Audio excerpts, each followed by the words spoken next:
I'm back to talk about the amazingness that is prolonged silence. So I created a video before about the silent retreat that I'm going to be hosting in February, where I talked about why anyone would do such a thing. Why would you go and sit for 5 nights and 6 days in complete silence?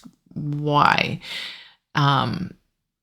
So many reasons. It's such an amazing experience, and that video talks a lot about it, so you can watch that one. But there is something about shutting out everything and just being here in what is, with no agenda, no expectations, nothing to do, nothing planned, that reconnects and not that we're disconnected, but that refamiliarizes you with what is always already here.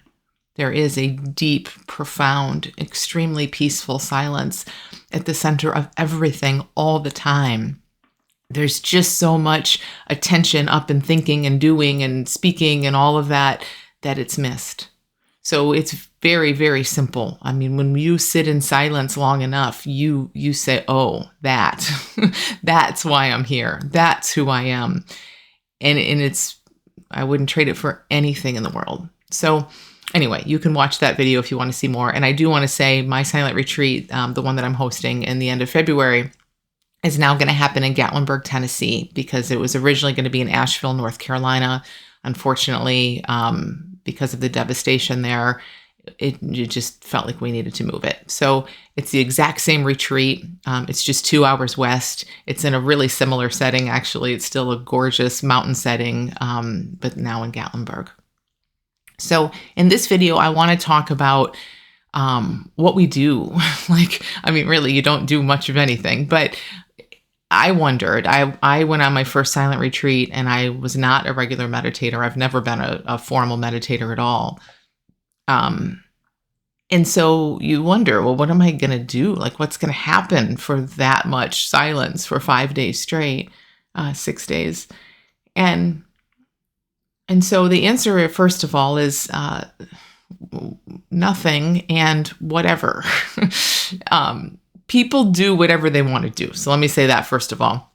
Of course, there are silent retreats, there are meditation retreats where people go in with a specific mantra meditation or some kind of focused meditation, where you're concentrating and focusing and doing a formal meditation in that way for a week and for much longer than a week. And that's fine if that's what someone likes to do. I'm speaking to people who maybe don't do that already, you're not looking for that, but you're really intrigued by getting reconnected, rediscovering what is true and real, what's always here, what's always been here, what can I always touch into that maybe I've just gotten distracted from. If you're in that camp and you don't have a formal meditation that you practice, awesome. This is where you can show up and use this incredible opportunity with no distractions, no needing to be nice, no needing to have manners, no needing to do any of that. Completely, like, you don't have to be there. And trust me, after a little while, you won't be there. You just show up as you are and you just be. And so there are two things that you tend to do, or ways I can describe what might happen in this sort of meditation retreat or silent retreat. One is what you might call natural meditation. And that's already putting way too much fancy words on it. Adyashanti talks about this as true meditation. It truly is just showing up. It's just being there and being in what is. Watching what happens. No intervention, no steering, no manipulating, no concentrating, no focusing. It's whatever shows up is what shows up. And you're simply in life. You are life. You're in life as life. Nothing needs to be any different than it is. This is,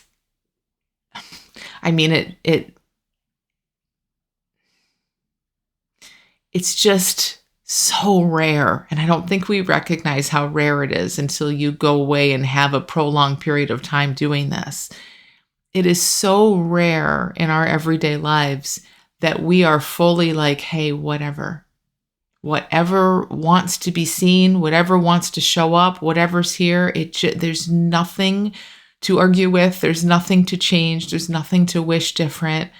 It is a fully surrendered kind of place. And in a good chunk of time in silence like this, what happens is, it's different for everyone, but silence is the teacher. So in my thinking, the last thing you want to do is come in with an agenda that I'm going to say this mantra for a week straight, or I'm going to focus here, or I'm going to concentrate there. Again, there's nothing wrong with that if people like to do that. But just consider this way of doing it. What if you come in with absolutely no agenda and you say, hey, life, show me. There's nowhere to hide. When you're sitting in silence for a week, for 6 days, and there's no phone to check, and there's no one needing you, and there's no one you have to look at or say please and thank you to, you just are. You just are.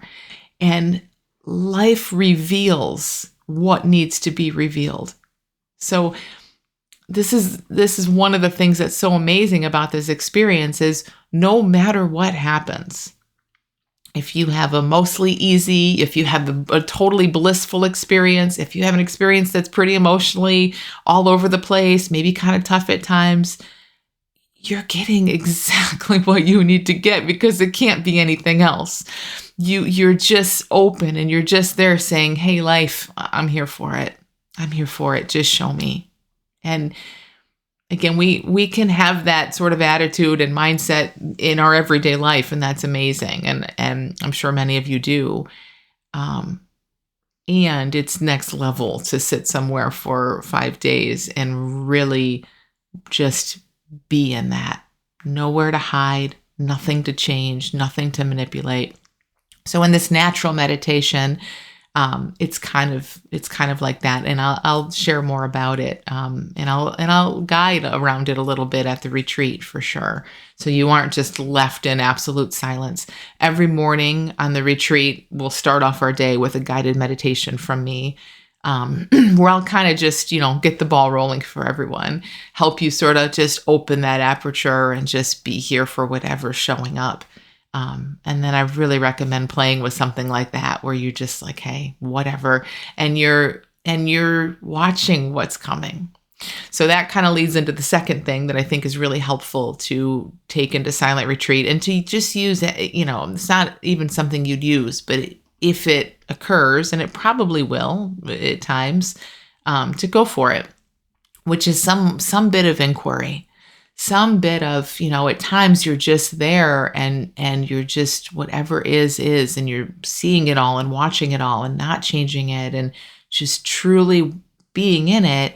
And also, at times it might feel right to kind of pose some questions, to kind of look at things a little bit differently with a little more discrimination. Like, wow, what is here that's not thought?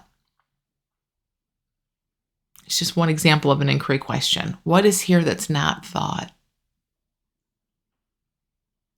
Or as you really start to tap into what is here that's not thought, what's always here, feeling into that more and more. And sometimes some questions might arise naturally. So I'm not suggesting you bring in a list of questions. Inquiry is very spontaneous. It's very in the moment. There is no right or wrong way to do it. It's not about answering anything. It's more about kind of just posing some questions. Things like, what am I? Where am I? If you're hearing sounds in the room, like really going into those sounds, going into what is seen, what is felt, looking at times maybe, like, is there a hearer here? Or is there just the sound? Is there a me feeling this, or is there just the felt? So those are some examples of inquiry questions that, again, they're not very heady, where you're not looking for answers. Your mind isn't answering the question. It's just the question is kind of posed out to life itself.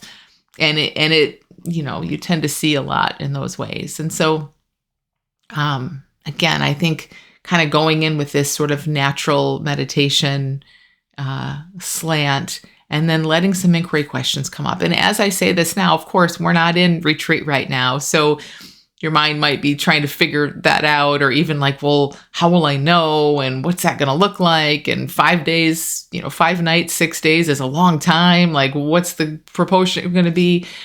Just don't worry about any of that. This is the just amazing, amazing opportunity that being able to do this is you don't need any agenda. The silence is the teacher. And silence is an amazing teacher, way better than any thought or words or teachings that we might bring. The silence will show you. So I will be there to give some ideas like this and to give it a little bit of structure for you to take or leave.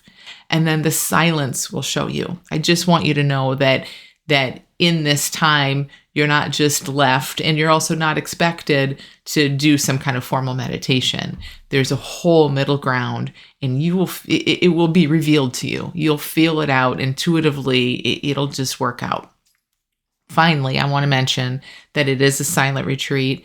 But each day there is going to be a period of time for Q&A. So if you're feeling really overwhelmed with thinking coming at you, most likely in the very beginning of retreat, if you have questions about some of these things and how, some inquiry questions and all of that, there will be time every single day, a short period of time where we have some Q&A where you can ask these questions and get some guidance. Okay. So it's not like you just sign up and then there goes a whole week. So I hope this answers some of your questions about what do you do? Do I have to be a meditator? But please let me know. Really, the silence is the teacher, and it's an amazing teacher. When you sit there for that amount of time and just say, show me, you'll be shown. I promise you that. Whatever shows up is what needs to show up for you. And it's just incredible how it unfolds from there. So if this brought up more questions, though, you have questions about the retreat or about these meditation practices or any of that, please let me know. I'd love to answer your questions, and I'll be back in time, I'm sure, to talk about more aspects of silence.